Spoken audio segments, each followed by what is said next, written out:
प्यारे बच्चों नमस्कार। आशा करते हैं कि आप अपने घर पर कुशल पूर्वक होंगे और इस वर्ष में प्रार्थना करता हूं कि आपका परिवार सुखी रहे, समृद्ध रहे और स्वस्थ रहे। प्यारे बच्चों, कल हमने आपको पॉलिटिकल साइंस की फर्स्ट बुक का फर्स्ट लेसन के ऑब्जेक्टिव टाइप क्वेश्चंस दिए थे। आशा करता हूं कि आपने उन सबको लर्न कर लिया होगा और फिर नोटबुक में कर आज आप मेरे को उसको सेंड अवश्य करेंगे। इसके साथ साथ ही एक प्रैक्टिकल के लिए मैंने प्रोजेक्ट फाइल भी दी हुई है। इन क्वेश्चंस के साथ आपने प्रोजेक्ट फाइल को भी मेरे पास सेंड करना है, जो आपके लिए बहुत ही ज़्यादा इम्पोर्टेंस रखती है। इसलिए आप सभी जो भी ऑब्जेक्टिव टाइप क्वेश्चंस आपको पढ़ाए जा रहे हैं उनको अच्छी तरह से लर्न करें, क्योंकि ये क्वेश्चंस आपको लेसन के प्रोग्रेस के अंदर लेसन को समझने में बहुत ज़्यादा हेल्प करेंगे। ये छोटी छोटी बातें आपको अच्छी तरह से लर्न करनी है ताकि आप लेसन को अच्छी तरह से समझ सकें। कल हमारा फर्स्ट लेसन के ऑब्जेक्टिव टाइप क्वेश्चंस मैंने आपको दे दिए थे, लेकिन आज मैं दूसरा जो लेसन है द एंड ऑफ बायोपोलैरिटी मतलब दो ध्रुवीयता के अंत के ऑब्जेक्टिव टाइप क्वेश्चंस दे रहा हूं, जो आप सभी बच्चे अपने फेयर नोटबुक में करेंगे और इनको अच्छी तरह से लर्न कर मेरे को वापस सेंड करेंगे कि आपने फेयर नोटबुक में किया है या नहीं किया है। तो सभी बच्चे इस बात का अवश्य ध्यान रखें। अब मैं अपना सेकंड लेसन शुरू कर रहा हूं। जो क्वेश्चंस मैं ऑब्जेक्टिव टाइप दे रहा हूं उसमें फर्स्ट क्वेश्चन है the union of Soviet socialist republic मतलब USSR came into being after the socialist revolution in Russia in. देखिए, जो यूएसएसआर है वो अस्तित्व में कब आया? जब रशिया के अंदर सामाजिक क्रांति हुई थी, रूस के अंदर सामाजिक क्रांति हुई थी, उसके बाद यूएसएसआर अस्तित्व में आया था। लेकिन वो किस सन में आया था? वो आया था 1919 के अंदर। रूस के अंदर रूसी क्रांति हुई थी, उसके बाद यूएसएसआर अस्तित्व में आया था। Second question, which party was dominated in the Soviet political system. Soviet जो पॉलिटिकल सिस्टम है उसके अंदर किस पार्टी ने सबसे ज्यादा प्रभुत्व स्थापित किया? कौन सी पार्टी ने सबसे ज्यादा शासन किया? वो पार्टी है कम्युनिस्ट पार्टी। कम्युनिस्ट पार्टी ने सोवियत पॉलिटिकल सिस्टम के अंदर डोमिनेट किया, सबसे ज्यादा शासन किया है। नेक्स्ट क्वेश्चन है countries of socialist block were called. देखिए, सोवियत संघ के साथ जितने भी देश थे उनको क्या कहा जाता है? जो अमेरिका के साथ जो देश थे उनको उनको कहा जाता है फर्स्ट वर्ल्ड, पहली दुनिया के देश, और जो सोशलिस्ट ब्लॉक थे उनको कहा जाता है दूसरी दुनिया के देश। दूसरी दुनिया कहा जाता है, सेकंड वर्ल्ड कहा जाता है। लेकिन जो न तो सोवियत संघ के साथ थे और न अमेरिका के साथ थे, जो देश जो बच गए उनको तीसरी दुनिया के देश कहा जाता है। How many countries were include in the Soviet union. Soviet संघ के अंदर कितने गणराज्यों का संघ था ये? तो उसमें टोटल 15 रिपब्लिक थे, 15 देशों का संघ था ये Soviet union. Next question, who was the founder of Bolshevik communist party. ध्यान दीजिए, जो बोल्शेविक कम्युनिस्ट पार्टी है उसके संस्थापक कौन थे? किसके विचारों पर चलने वाली ये पार्टी थी? बोल्शेविक कम्युनिस्ट पार्टी, और उसके संस्थापक थे Lenin. Next question, how many years communist party ruled on Soviet union. Soviet union पर कम्युनिस्ट पार्टी ने कितने वर्षों तक शासन किया? वो 70 ईयर 70 वर्षों से ज्यादा तक सोवियत यूनियन पर कम्युनिस्ट पार्टी ने शासन किया था। Who was the last president of Soviet union. Soviet union का अंतिम राष्ट्रपति कौन था? उसका नाम है Mikhail Gorbachev. Next question, who started the policy of perestroika. ध्यान रखिए, प्रेस्तिरिका इसका मतलब होता है पुनर्संरचना, रीस्ट्रक्चरिंग, एंड ग्लासनोट का मतलब है ओपनर्स, खुली नीति। किसने शुरू की? मतलब पॉलिसी के अंदर खुलापन और पुनर्संरचना की जो पॉलिसी है वो किसने लागू की सोवियत यूनियन में? वो थे Mikhail Gorbachev. What was the name of the model of transition in Russia which was influence by the world bank and IMF. देखो, वर्ल्ड बैंक और आईएमएफ ने रूस के अंदर एक ट्रांजेक्शन लेकर आया था। आईएमएफ और वर्ल्ड बैंक ने सोवियत संघ के अंदर जो परिवर्तन हो रहा था, जो सोवियत जो यूनियन था उसके अंदर अथॉरिटियन गवर्नमेंट थी, वो एक किससे इसके अंदर ट्रांजेक्शन जो हो रहा था, मॉडल ऑफ ट्रांजेक्शन जो आईएमएफ और वर्ल्ड बैंक के द्वारा जो रूस के अंदर परिवर्तन किया गया था, उसको किस नाम से जाना जाता है? रूस एक कैपिटलिस्ट डेमोक्रेटिक कैपिटलिस्ट कंट्री की तरफ बढ़ रहा था। वहां पर जो अर्थव्यवस्था थी उसको समाप्त कर दिया गया था। समाजवादी जो अर्थव्यवस्था थी उसको समाप्त करके रूस किसकी तरफ बढ़ रहा था? ये कैपिटलिस्ट जो पूंजीवाद डेमोक्रेटिक कैपिटलिस्ट की ओर जो ट्रांजिशन हो रहा था किसके द्वारा किया जा रहा था? वर्ल्ड बैंक और आईएमएफ के द्वारा जो प्रभावित हुआ था उस थेरेपी को क्या कहा जाता है? शॉक थेरेपी कहा जाता है। तो what was the name of model of transaction? उस मॉडल ऑफ ट्रांजेक्शन का क्या नाम है रसिया में, जो किसके द्वारा प्रभावित थी? आईएमएफ और वर्ल्ड बैंक के द्वारा। उसको हम शॉक थेरेपी कहते हैं। शॉक थेरेपी का मतलब क्या होता है? नेक्स्ट क्वेश्चन है डिफाइन शॉक थेरेपी।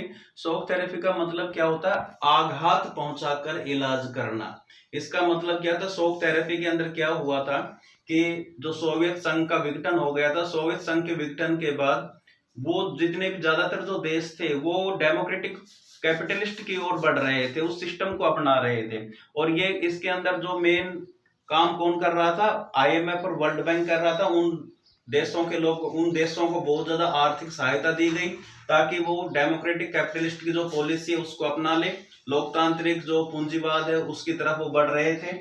और इस तरह से जो ये पॉलिसी अपनाई गई थी आईएमएफ और वर्ल्ड बैंक के द्वारा, उसको शॉक थेरेपी कहा जाता है। मतलब आघात पहुंचाकर इलाज करना। इसका मतलब क्या होता है कि अमेरिका ने सोवियत संघ के विघटन में उसका बहुत बड़ा योगदान था। उनके दो देश सोवियत संघ से अलग हुए थे, उनके अंदर पूंजीवाद को बढ़ावा दिया और उनको किस तरह से पुनर्संरचना की, उन देशों की पूरा अर्थव्यवस्था को सुधारा।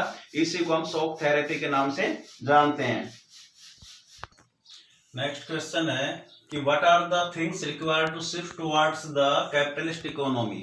पूंजीवादी अर्थव्यवस्था की तरफ बढ़ने के लिए कौन कौन सी चीजें बहुत जरूरी है? देखिए ध्यान रखें, व्हाट आर द थिंग्स, वे कौन सी बातें हैं जो जरूरी है shift towards the capitalist economy की, पूंजीवादी अर्थव्यवस्था की तरफ बढ़ने के लिए महत्वपूर्ण बातें कौन कौन सी है? तो उसके अंदर फ्री ट्रेड सिस्टम, मुक्त व्यापार प्रणाली होनी चाहिए।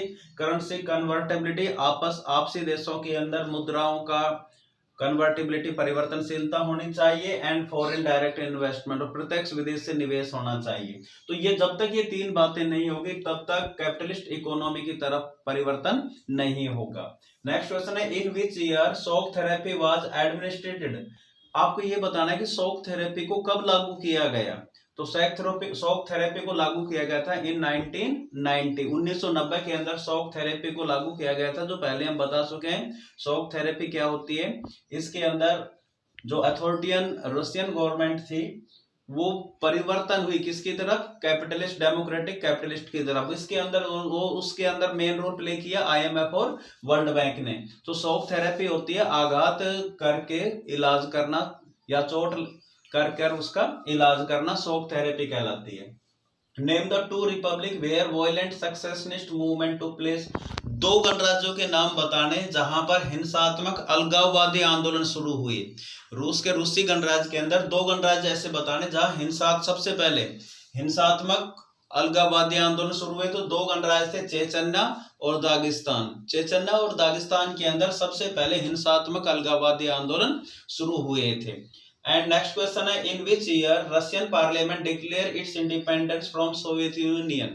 आपको ये बताना है कि रूसी संसद ने कब सोवियत यूनियन से अपने आप को स्वतंत्र कराने की घोषणा की।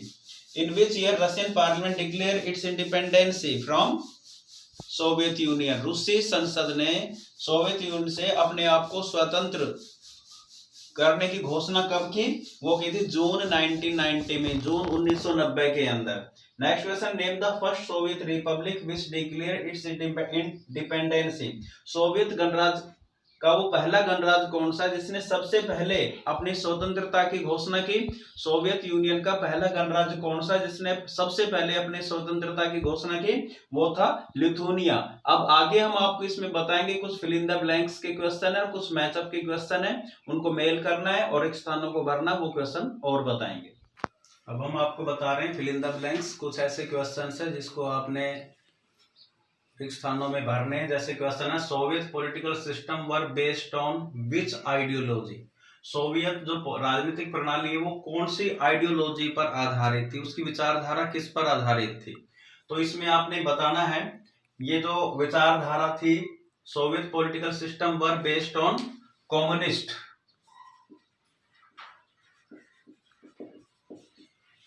कम्युनिस्ट आइडियोलॉजी थी। जो सोवियत पॉलिटिकल सिस्टम है वो किस विचारधारा पर बेस्ड थी? कम्युनिस्ट आइडियोलॉजी पर। नेक्स्ट क्वेश्चन है military alliance form by the Soviet union. Soviet union के द्वारा कौन सा सैन्य गठबंधन बनाया गया? वो था Warsaw Pact. Military alliance form by the Soviet Union was Warsaw Pact. Warsaw Pact बनाया गया था। Soviet political system was dominated by, ध्यान रखिए जो सोवियत पॉलिटिकल सिस्टम था वो किसके द्वारा डोमिनेटेड हुआ? सबसे ज्यादा प्रभुत्व किस पर था सोवियत यूनियन पर? कम्युनिस्ट पार्टी का।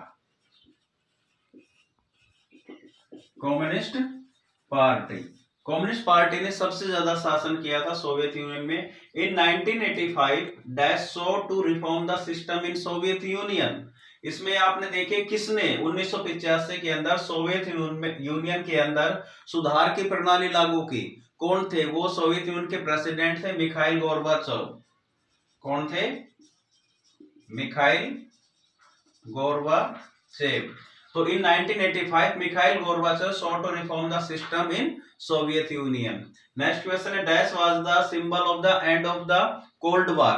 शीत युद्ध के अंत का प्रतीक क्या थी? तो बर्लिन की दीवार का गिर जाना। तो इसमें ना फॉल ऑफ बर्लिन वॉल। इसमें क्या है? The fall of Berlin war. Berlin की दीवार का गिरना शीत युद्ध के अंत का प्रतीक थे। Next question match the following के अंदर है। तो मैच द फॉलोइंग में मिखाइल गोर्बाचेव के बारे में बताना है कि सबसे पहले मिखाइल गोर्बाचेव क्या थे? तो Mikhail Gorbachev the model of transaction सुधारों का जो प्रणाली लागू की थी सोवियत यूनियन के अंदर वो किया था Mikhail Gorbachev. The model of transition कहा जाता है। सुधारों की शुरुआत हुई थी मिखाइल गोर्बाचेव के शासनकाल के अंदर। शॉक थेरेपी क्या है? शॉक थेरेपी क्या मतलब क्या? शॉक थेरेपी का मतलब होता है इकोनॉमिक मॉडल है ये, अर्थव्यवस्था को सुधारने के लिए शॉक थेरेपी मॉडल लागू किया गया था। नेक्स्ट रसिया क्या है? Successor of Soviet union. ये जो रसिया है वो सोवियत यूनियन का उत्तराधिकारी रसिया को बनाया गया। सोवियत यूनियन को लीड कौन कर रहा था? रसिया कर रहा था। उसका उत्तराधिकारी सोवियत यूनियन का जब विघटन हो गया उसके बाद उसका उत्तराधिकारी कौन बना? रसिया बना, रूस बना। Boris Yeltsin president of Russia. ये कौन है? प्रेसिडेंट ऑफ रसिया के राष्ट्रपति थे। एंड वार्सा क्या है?